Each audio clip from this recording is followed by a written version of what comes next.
الله بدنا كحرا كلمية برايفت سكول aad baad ugu mahadsantihiin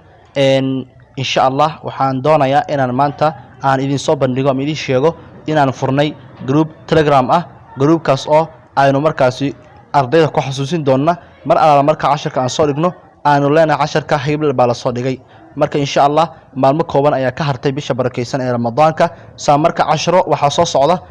bisha barakeysan ee Ramadaan aad iyo aad uga hadlay doona buug baan ka diyaarinay buuggaasi wali wuu socdaa diyaarintiisa haddana waa idin soo bandhigi doonaa anigoo video ka soo duubayo buuggaas ayaa mar idin tusi doonaa saan u diyaariyay iyo casharada ku qoran saa idinkuna wax uga ogaataan waa buug la iska kaashaday diyaarintiisa waliba macallimiin fara badan ay gacan weyn ka geysatay marka waxaan idin leeyahay dhammaankiin haddaba haddii aad idinkuna danaynaysaan groupkaasi waxaad markaasi soo gali doontaa telegram xagga sare ayaad waxa qori doontaa waa meesha lagu qoro magaca lagu raadiyo waa halka sejinka loo yaqaano sejinkaas ayaad markaa taawanaysaa sejinka marka sida u taawato waxaad ku qoraysaa halka kulmiye aad qoraysaa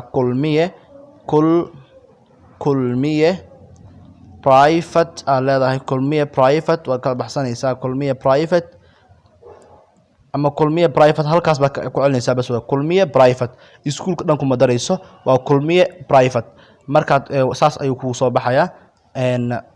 haddaba calaamada waad u jeedaan kulmiye waxa kiisa waa taqaaniin kulmiye private school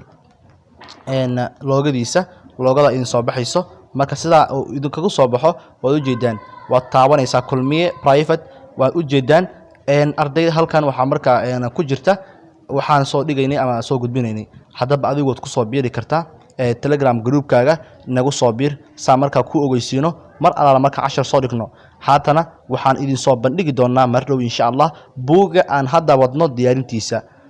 nagu soo biira waxa hadda ku jirta groupkaaga u jeedaan 88 subscribe ama qof aa ku jirto adiguna waa lagu sugayaa haddaad nagu xiran tahay YouTube-ka nagu xiran tahay fadlan halkan kulmiye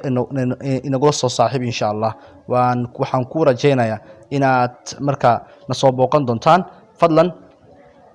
maxaad sugaysaa saaxiibkaagan u soo share garay waad ku mahadsantihiin